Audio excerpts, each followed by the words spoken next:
Hi everyone, I'm Kalyani, working as a lecturer in Sir CRR College for Women. Today I'm going to discuss about important characters of streams for 2nd BSc 3rd semester fishery students in paper Capture Fishery 1.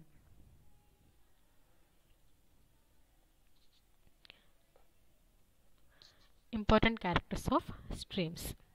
What is meant by stream? Stream is a body of water with surface water flowing within bed and banks of a channel. So stream అనేది ఒక water body, అది ఒక bed with in the బెడ్లో flow అవుతుంది and banks of channel అన్నారు. అంటే ఇది ఒక స్ట్రీమ్. సో ఈ యొక్క స్ట్రీమ్ అనేది ఒక వాటర్ బాడీ అంటారు, అది ఫ్లో అవుతూ ఉంటుంది అంటున్నారు with in the bed and banks of channel. So ఇవి గట్టులు అంటే బ్యాంక్స్ అని అర్థం. విత్ ఇన్ బెడ్ అంటే ఇక్కడ ఉండే సర్ఫేస్ ఏరియా. సో ఈ యొక్క సర్ఫేస్ ఏరియాలో ఈ వాటర్ అనేది ఫ్లో అవుతూ ఉంటుంది. అండ్ సో ఇక్కడ బ్యాంక్స్ చూసినట్లయితే right and left and right banks అంటే గట్టులు. సో ఇది వచ్చేసి బెడ్ ఏరియా అంటే సర్ఫేస్ ఏరియా ఎక్కడైతే వాటర్ అనేది ఫ్లో అవుతూ ఉంటుందో. Depending on its location or certain characteristics, a stream may be referred by a variety of local or regional names. So దాని యొక్క లొకేషన్ మీద, దాని యొక్క సర్టెన్ క్యారెక్టరిస్టిక్స్ మీద డిపెండ్ అయ్యి స్ట్రీమ్కి పర్టికులర్ నేమ్స్ అనేవి లోకల్గాను ఇస్తున్నారు, అలాగే రీజనల్ నేమ్స్ కూడా యొక్క స్ట్రీమ్స్కి ఉన్నాయి అని చెప్తున్నారు. And large streams are usually called as rivers. So లార్జ్గా ఉన్న స్ట్రీమ్స్ని రివర్స్ అని పిలుస్తారు. Streams are having large surface area and shallow depth. So streams చూసుకున్నట్లయితే వాటికి సర్ఫేస్ ఏరియా అనేది ఎక్కువగా ఉంటుంది, కానీ డెప్త్ అనేది తక్కువగా ఉంటుంది. Coming to the some of the important characters of the streams, it includes the current, land water interchange, oxygen, velocity, gradient and discharge. First one, current. A current in a river or stream is the flow of water influenced by gravity as the water moves downhill to reduce its potential energy. So, current అనేది flow of water.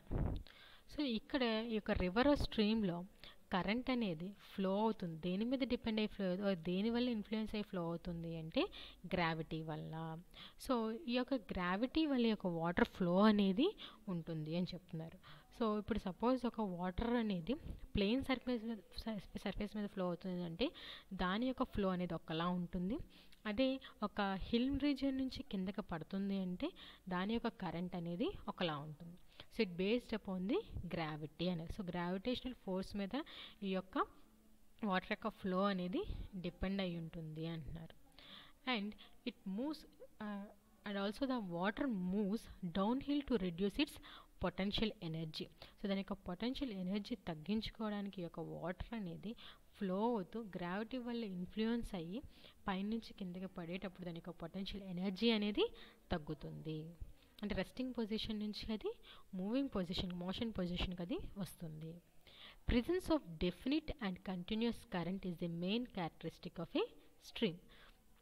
So ఒక presence of definite and continuous current ఎప్పుడూ అది కంటిన్యూస్గా flow అవుతూ ఉంటుంది. So దానివల్లే దాని యొక్క కంటిన్యూస్ ఫ్లోనే main characteristic of a stream అని చెప్తున్నారు. The current velocity, which may vary from 0.5 to 2 meters per second or more, depends on the stream gradient. So current యొక్క వెలాసిటీ ఆర్ స్పీడ్ అనేది 0.5 నుంచి 2 meters per second or more అంటున్నారు. 0.5 నుంచి 2 meters per second ఉండొచ్చు, లేదంటే దానికంటే ఎక్కువ ఉండొచ్చు. కరెంట్ యొక్క మూమెంట్ యొక్క స్పీడ్ అనేది చెప్తున్నారు. సో ఇదంతా దేని మీద డిపెండ్ అయి ఉంటుంది అంటే స్ట్రీమ్ గ్రేడియంట్. సో గ్రేడియంట్ అంటే స్టీపీనెస్ అని అర్థం, అంటే ఏటవాలుతనం. సో ఇది ఈ యొక్క స్ట్రీమ్ అనేది ఫ్లో అయ్యేటప్పుడు అక్కడ దానికి స్లోప్స్ అనేవి వచ్చినాయి అంటే దాని మీద కూడా డిపెండ్ అయ్యే యొక్క కరెంట్ యొక్క స్పీడ్ అనేది ఫ్లో అవుతూ ఉంటుంది. The greater the discharge, the greater the current velocity and also the amount of suspended material that is transported. So discharge అనేది ఎక్కువగా ఉంది అంటే వాటర్ ఫ్లో అనేది ఎక్కువగా ఉంది. The greater the current velocity, అప్పుడు దాని యొక్క స్పీడ్ కూడా, కరెంట్ యొక్క వెలాసిటీ కూడా, వాటర్ ఫ్లో యొక్క వెలాసిటీ కూడా ఎక్కువగా ఉంటుంది. అలాగే and also the amount of suspended material that is transported, అలాగే దాంట్లో ఉండే మెటీరియల్ ఏదైతే ఉందో అది కూడా అంతే స్పీడ్తో ఫ్లో అవుతూ ఉంటుంది. The rate of flow in turn influences a number of physical and chemical factors such as temperature, dissolved oxygen concentration, which act directly on the biota. So ఈ యొక్క రేట్ ఆఫ్ ఫ్లో అనేది దేన్ని influence చేస్తుంది అంటే physical and chemical factors ఏవైతే ఆ యొక్క వాటర్లో ఉన్నాయో. సో ఏంటంటే టెంపరేచర్ కానీ డిజాల్వ్డ్ ఆక్సిజన్ కానీ ఏదైనా సరే అవన్నీ దేన్ని డైరెక్ట్గా ఎఫెక్ట్ చేస్తాయి అంటే బయోటా మీద, అంటే దాంట్లో ఉండే లివింగ్ ఆర్గనిజమ్స్ మీద ఈ యొక్క కరెంట్ యొక్క అంటే వాటర్ యొక్క ఫ్లో అనేది it influences the physical and chemical factors of the biota అని చెప్తున్నారు. The current is a major linking factor in streams. So స్ట్రీమ్స్లో వాటర్ అనేది ఎప్పుడు ఫ్లో అవుతూ ఉంటుంది, దాన్ని కరెంట్ అంటారు. So it is the major linking factor అంటున్నారు. And it may be assumed that plankton would be absent from fast flowing streams since such organisms are largely mercy of the current. So it is an assumption, ఒక assumption అనేది ఉంది అంటారు. ఏంటి అంటే plankton అనేవి ఇక fast flowing స్ట్రీమ్స్లో ఉండవు, absent అంటారు. సో ఎందుకంటే వాటర్ ఫ్లో అనేది ఎక్కువగా ఉండడం వల్ల ఈ యొక్క ప్లాంక్టన్ యొక్క గ్రోత్ కానీ లార్జ్ స్ట్రీమ్స్లో ఈ యొక్క కరెంట్ ఎక్కువగా ఉన్న స్ట్రీమ్స్లో ఉండలేవు అని చెప్తున్నారు. Plankton in small streams, if present, originates in lakes, ponds or backwaters connected with streams and is soon destroyed as it passes through rapids of streams. ఇప్పుడు ఒకవేళ స్మాల్ స్ట్రీమ్స్లో కనుక ప్లాంక్టన్ ఉంది అంటే అది ఎక్కడ ఆరిజిన్ అయినట్టంట, లేక్స్లో, పాండ్స్లో లేదంటే బ్యాక్ వాటర్స్లో నుంచి వచ్చిందంట. సో ఎలా వస్తాయి అంటే స్ట్రీమ్స్లోకి, అవి స్మాల్ స్ట్రీమ్స్లోకి through the lakes or ponds or back waters. So ఇవన్నీ స్ట్రీమ్స్తో కనెక్ట్ అయి ఉంటాయి కాబట్టి ఆ స్ట్రీమ్స్లోకి యొక్క lakes and ponds and back waters ద్వారా ఈ యొక్క ప్లాంక్టన్ వచ్చి కలుస్తాయి. కలిసిన తర్వాత అవి ఎక్కువసేపు ఉండే పొజిషన్లో ఉండే షేప్లో ఉండవంట అవి. సో అవన్నీ డిస్ట్రాయ్ అయిపోతాయి. ఎందుకు అంటే ఈ యొక్క స్ట్రీమ్స్ ఆర్ కరెంట్ యొక్క ఫ్లో అనేది ఎక్కువగా ఉండడం వల్ల ఆ యొక్క ప్లాంక్టన్ అనేది ఆ యొక్క స్ట్రీమ్స్లో ఉండలేవు అని చెప్తున్నారు.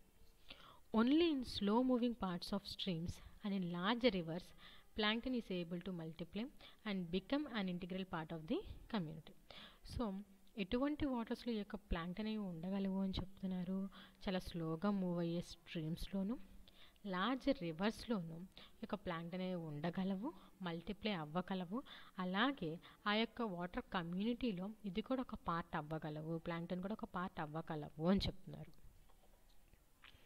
Next one, land water interchange. It is relatively more extensive in streams, resulting in a more open ecosystem.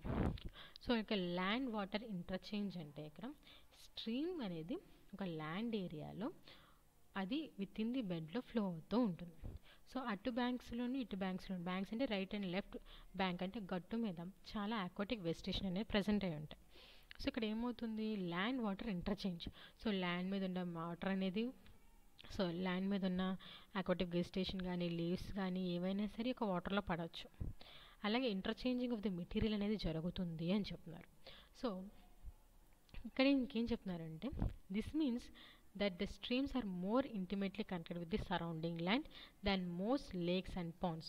So దీన్ని బట్టి ఏం చెప్తున్నారు అంటే ఇక్కడ స్ట్రీమ్స్ అనేవి ఎక్కువగా సరౌండింగ్ ల్యాండ్ ఏరియాతో కనెక్ట్ అయ్యి ఉంటాయి than lakes and ponds. Lakes and పాండ్స్తో పోల్చుకుంటే ఎక్కువగా ఈ యొక్క స్ట్రీమ్స్ అనేవి ల్యాండ్తో కమ్యూనికేట్ అవుతూ ఉంటాయి, సరౌండింగ్ ల్యాండ్ ఏరియాని యూజ్ చేసుకుంటూ ఉంటాయి, కనెక్ట్ అవుతూ ఉంటాయి అని చెప్తున్నారు. For this reason, a significant portion of streams, nutrients fall into them from their banks in the form of terrestrial leaves and other debris. So దీన్ని బట్టి చూసుకున్నట్లయితే స్ట్రీమ్స్లోకి న్యూట్రియంట్ మెటీరియల్ అనేది వస్తుంది. ఎలా వస్తుంది అంటే బ్యాంక్స్లో ఉన్న టెరెస్ట్రియల్ లీవ్స్ అండ్ ప్లాంట్స్, అంటే ప్లాంట్స్ దగ్గర నుంచి ఈ యొక్క లీవ్స్ కానీ ఇంకేదైనా సరే debris material, dead and decaying matter కానీ ఏమవుతుంది అంటే it falls into the streams అంటే వాటర్ బాడీలోకి పడతాయి అని చెప్తున్నారు. In fact many of the primary consumers living in a stream feed on detritus or allocanthus material greater than on green aquatic vegetation. So ఇక్కడ ఏమవుతుందంటే ప్రైమరీ కన్జ్యూమర్స్ అనేవి ఎక్కువగా ఈ యొక్క స్ట్రీమ్స్లో పడిన డిట్రిటస్ మెటీరియల్, అల్లోకాంతస్ మెటీరియల్ అంటే డిట్రిటస్ మెటీరియల్ అని అర్థం. సో దీని మీద ఎక్కువగా ఫీడ్ అవుతాయి అంట దాన్ గ్రీన్ aquatic vegetation. అంటే ఆటోకాంతస్ ప్రొడక్షన్ కంటే ఎక్కువగా డిట్రిటస్ మెటీరియల్ మీద యొక్క ప్రైమరీ కన్జ్యూమర్స్ అనేవి ఫీడ్ అవుతూ ఉంటాయి. The producers of a stream can supply only a fraction of energy required by its animal consumers. So దీనివల్ల ఏమవుతుంది, స్ట్రీమ్లో ఉండే ప్రొడ్యూసర్స్ అనేవి చాలా తక్కువ అమౌంట్ ఆఫ్ ఎనర్జీ అనేది యానిమల్ కన్జ్యూమర్స్కి ఇవ్వగలవు, ఎక్కువ ఇవ్వలేవు. Next one, oxygen. The third important characteristic of a stream, which is also a difference between a stream and a lake, is the high amount of dissolved oxygen. So oxygen అనేది third important characteristic of a stream అంటున్నారు. And ఈ యొక్క oxygen మీద depend అయ్యి అది స్ట్రీమా లేకా అని కూడా మనం తెలుసుకోవచ్చు అని చెప్తున్నారు. సో ఆ రీజన్స్ ఏంటి? First one, flowing water, the relative shallowness of the ecosystem and the large surface area expose to the atmosphere. So ఏదైతే స్ట్రీమ్ అనేది ఉందో దాంట్లో వాటర్ అనేది ఫ్లో అవుతూ ఉంటుంది, డెప్త్ అనేది తక్కువగా ఉంటుంది, అలాగే ఎక్కువ సర్ఫేస్ ఏరియా ఉంటుంది. ఆ సర్ఫేస్ ఏరియా అనేది అట్మాస్ఫియర్తో ఎప్పుడు కమ్యూనికేట్ అవుతుంది, ఎక్స్పోజ్ అయి ఉంటుంది. For these reasons the water of a shallow fast moving stream will have higher oxygen levels than deep sluggish river. So దీన్ని బట్టి చూసుకున్నట్లయితే షాలో అంటే లోతు తక్కువగా ఉన్న స్ట్రీమ్లో ఏమవుతుంది అంటే ఆక్సిజన్ లెవెల్స్ అనేవి ఎక్కువగా ఉంటాయి.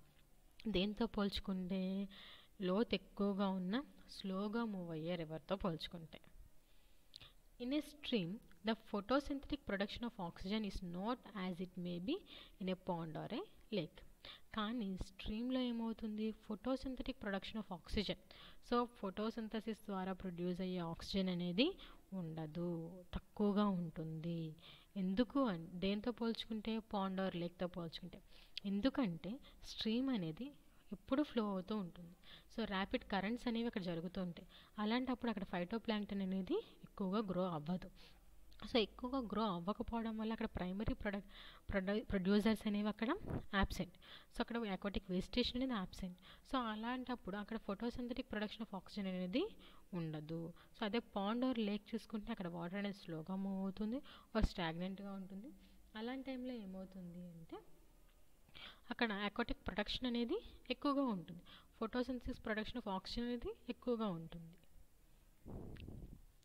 Because of turbulence, the stream waters is usually well aerated and problem of oxygen depletion as seen in the hypolimnion of a deep lake is almost absent. So turbulence of the stream waters అన్నారు అంటే ఇక్కడ water అనేది ఫ్రీక్వెంట్గా flow అవుతూ ఉంటుంది. So flow అవుతున్నప్పుడు ఎప్పుడు water అనేది ఎయిరేటెడ్ అవుతుంటుంది, పైన అట్మాస్ఫియర్లో ఉన్న ఆక్సిజన్ అనేది తీసుకుంటూ ఉంటుంది, ఏరేషన్ అనేది జరుగుతుంది. అలాంటప్పుడు ప్రాబ్లమ్ ఆఫ్ ఆక్సిజన్ డిప్లీషన్ అంటే ఆక్సిజన్ లెవెల్స్ తక్కువగా ఉండే ఛాన్సే లేదు అన్నారు. సో అదే డీప్ లేక్లో చూసుకుంటే హైపోలిమ్నియాన్ రీజన్లో చూసుకున్నట్లయితే అక్కడ ఆక్సిజన్ డిప్లీషన్ ప్రాబ్లమ్స్ అనేవి ప్రజెంట్ అయ్యి ఉంటాయి. సో అటువంటి ప్రాబ్లం అనేది ఒక స్ట్రీమ్స్లో ఉండదు. If a stream becomes polluted with excessive load of oxygen, demanding organic matter such as the domestic waste or the industrial waste, the result oxygen depletion may cause serious problems such as massive fish kill. So stream అనేది fast flowing shallow depth అన్నారు. So ఇటువంటి వాటిలో కనుక waste material అనేది ఎక్కువగా వేయడం వల్ల, domestic sewage కానీ ఇండస్ట్రియల్ వేస్ట్ కానీ వేయడం వల్ల, ఎక్సెసివ్గా వేయడం వల్ల ఏమవుతుంది అంటే అక్కడ ప్రొడ్యూస్ అయ్యే ఆక్సిజన్ డిమాండింగ్ ఆర్గానిక్ మ్యాటర్ ద్వారా వచ్చే ఆక్సిజన్ అనేది leads to the oxygen depletion. It's not a pure oxygen. So it may cause serious problems అని చెప్తున్నారు. దానివల్ల ఏమవుతుంది అంటే it causes the massive fish kill, ఎక్కువ ఫిషెస్ని చనిపోవడానికి కారణం ఈ యొక్క వేస్ట్ వల్ల జరుగుతుంది అని చెప్తున్నారు. Next one, velocity. The velocity of water in the stream is the distance that water travels in given amount of the time. So velocity అంటే స్పీడ్. సో ఇక్కడ చూసుకున్నట్లయితే వాటర్ యొక్క స్పీడ్, స్ట్రీమ్లో ఉన్న వాటర్ యొక్క స్పీడ్ అనేది, so it travels along with the velocity of water in the stream is the distance. So velocity ante speed. So it is the distance that water travels in given amount of time. So enta time lo enta speed ga water అనేది flow అవుతుందో దాన్ని velocity అంటారు. ఇక్కడ చూసుకున్నట్లయితే the velocity of the water is related to the amount of energy that the water has. So speed అనేది దేని మీద depend అవుతుందంట, దేంతో రిలేట్ అవుతుందంట, ఎంతైతే ఎనర్జీ ఒక వాటర్కి ఉందో దాని మీద డిపెండ్ అయ్యే ఒక వెలాసిటీ అనేది ఉంటుంది అని చెప్తున్నారు. A fast moving river can erode material more quickly and can carry a large particle than a slow moving river. So ఫాస్ట్గా మూవింగ్ రివర్ ఏం చేస్తుందంటే దాంట్లో ఉన్న మెటీరియల్స్ని, ఏదైనా మెటీరియల్ అవ్వచ్చు, వాటిని క్విక్గా అది రిమూవ్ చేస్తూ ఉంటుంది. And also carry large particles, పెద్ద పెద్ద పార్టికల్స్, ప్లాస్టిక్ కానీ ఏవైనా సరే వాటిని ఆ యొక్క వాటర్ యొక్క స్పీడ్తో అవి రిమూవ్ చేస్తూ ఫ్లో చేస్తూ తీసుకెళ్ళిపోతుంది. అదే రివర్స్, స్లో మూవింగ్ రివర్స్లో అయితే అది జరగదు అంటున్నారు. Many factors affect a river's velocity including the steepness of the slope, the amount of water traveling downstream and the shape of the path through which the water travels.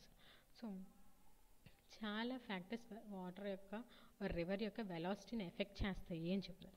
అవి ఏంటి అంటే స్టీప్నెస్ of the slope యొక్క స్టీపీనెస్ అంటే ఏటవాలుతనం, అలాగే the amount of water travelling down stream, ఎంత water అనేది down స్ట్రీమ్కి వెళ్తుంది, and ఏ పాత్రలో వెళ్తుంది, షేప్ ఏంటి, దాని యొక్క షేప్ కూడా డిపెండ్ అయి ఉంటుంది. సో షేప్ వల్ల కూడా యొక్క వాటర్ యొక్క వెలాసిటీ అనేది ఎఫెక్ట్ అవుతుంది అని చెప్తున్నారు.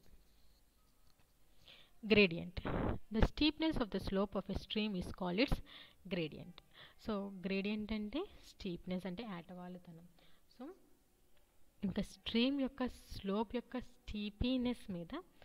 స్టీపీనెస్ని గ్రేడియంట్ అంటారు. సో ఇక a river's gradient varies along its course. So ఆ యొక్క కోర్స్, ఆ యొక్క ఏరియా బట్టి ఆ యొక్క రివర్ యొక్క గ్రేడియంట్ అనేది ఉంటుంది. A river may plunge the down steep hills or mountains near its source. So ఒక రివర్ అనేది సపోజ్ ఒక మౌంటైన్ రీజన్ నుంచి ఫ్లో అవుతుంది అంటే దాని యొక్క స్టీపీనెస్ అనేది చాలా ఎక్కువగా ఉంటుంది. ఎందుకంటే హిల్ రీజన్ ఎలా ఉంటుంది, ట్రయాంగిల్ షేప్లో కానీ పిరమిడ్ షేప్లో కానీ ఉంటుంది. సో అక్కడ వాటర్ యొక్క ఫ్లో అనేది చాలా ఫాస్ట్గా ఉంటుంది, అక్కడ స్టీపీనెస్ అనేది ఎక్కువగా ఉంటుంది. సో అటువంటి వాటిల్లో ఈ యొక్క వాటర్ అనేది, రివర్ వాటర్ అనేది ఏం చేస్తుంది అంటే ఈ యొక్క హిల్స్ని, డౌన్ స్టీప్ హిల్స్ని, అంటే చిన్న చిన్న హిల్స్ని అయితే అది ముంచేస్తుంది, అదే పెద్ద పెద్ద హిల్స్ని అయితే అది ఫ్లో అవుతూ వస్తుంది. సో ఇక్కడ డైవింగ్ ఆర్ జంపింగ్ అనేది జరుగుతూ ఉంటుంది. అండ్ ఈ యొక్క హిల్ రీజియన్స్లో చూసుకున్నట్లయితే గ్రేడియంట్ అనేది చాలా ఎక్కువగా ఉంటుంది, ఇట్ ఈస్ వెరీ లార్జ్ అంటున్నారు. అదే సీ లెవెల్కి వచ్చేసరికి ఒక రివర్ని, అది సీ లెవెల్ దగ్గరికి వచ్చేసరికి ఏమవుతుంది, దాని యొక్క స్టీపీనెస్ అనేది తగ్గిపోతుంది, అదొక ప్లెయిన్ ఏరియాలోకి వచ్చేస్తుంది. అప్పుడు ఏమవుతుంది, గ్రేడియంట్ కూడా చాలా తగ్గిపోతుంది. సో ఎప్పుడు ఒక రివర్ యొక్క గ్రేడియంట్ ఆర్ స్టీపీనెస్ అనేది దాని యొక్క ఏరియా మీద డిపెండ్ అయి ఉంటుంది. సో అది హిల్లీ ఏరియా అయితే గ్రేడియంట్ అనేది చాలా ఎక్కువగా ఉంటుంది, స్టీపీనెస్ అనేది దాని యొక్క స్లాంటీనెస్ ఆర్ ఏటవాలుతనం అనేది ఎక్కువగా ఉంటుంది. అదే ప్లెయిన్ సర్ఫేస్కి వచ్చేసరికి దాని యొక్క స్టీపీనెస్ అనేది తగ్గిపోతుంది ఆర్ గ్రేడియంట్ అనేది తగ్గుతుంది. Next one, discharge. The discharge of a stream or river is the amount or volume of water that passes at a certain point in a given amount of time. Discharge అంటే amount or volume of water అంటారు. So ఈ యొక్క discharge అనేది length of the river మొత్తం, అంటే river ఎక్కడి నుంచి ఎక్కడి వరకు ఫ్లో అవుతుందో అన్ని చోట్ల యొక్క డిశ్చార్జ్ అనేది ఒక్కలాగా ఉండదు, అది కాన్స్టెంట్గా ఉండదు అని చెప్తున్నారు. In many reverse discharge increases down stream because tributaries continuously add more water. ఈ యొక్క రివర్ యొక్క డిశ్చార్జ్ చూసుకున్నట్లయితే డౌన్ స్ట్రీమ్లో ఎక్కువగా ఉంటుంది, అంటే పైనుంచి కిందకి పడే టైంలో ఎక్కువగా పడుతుంది. ఎందుకు అంటే అక్కడ ట్రిబ్యూటరీస్ అన్నీ వచ్చి కలుస్తాయి, ఒక్కసారి 4-5 ట్రిబ్యూటరీస్ అన్నీ వచ్చి కలిసినప్పుడు అక్కడ వాటర్ అనేది ఎక్కువ యాడ్ అవుతూ ఉంటుంది, అప్పుడు వాటర్ యొక్క డిశ్చార్జ్ కూడా ఏమవుతుంది, ఎక్కువగా ఉంటుంది. Discharge is not constant year round. So discharge అనేది వాటర్ యొక్క వాల్యూమ్ అమౌంట్ అనేది ప్రతి సంవత్సరం మొత్తం ఒకలాగా ఉండదు. During times of snow melting more water runs in to river. So snow melting టైమ్స్లో అయితే ఏమవుతుంది, ఎక్కువ వాటర్ అనేది రివర్స్కి వచ్చి యాడ్ అవుతుంది. అండ్ అప్పుడు ఏమవుతుంది, వెలాసిటీ అంటే స్పీడ్ కూడా ఇంక్రీజ్ అయిపోతుంది, వాటర్ యొక్క స్పీడ్ కూడా ఇంక్రీజ్ అయిపోతుంది. సో ఇలాగ స్పీడ్ ఇంక్రీజ్ అవుతుంది, వాటర్ అమౌంట్ ఇంక్రీజ్ అవుతుంది అంటే ఏమవుతుంది, అప్పుడు ఫ్లడ్స్ అనేవి వస్తాయి. వాటర్ యొక్క ఏరియా ఏదైతే ఉందో సర్ఫేస్ ఏరియా అనేది పెరుగుతుంది. అలాగే అది డెప్త్ అనేది పెరిగిపోతుంది. రివర్ యొక్క డెప్త్ అనేది పెరిగిపోతుంది.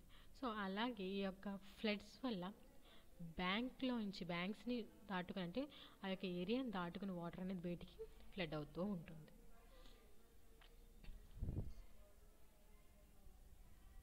So this is all about the important characters of streams. Thank you.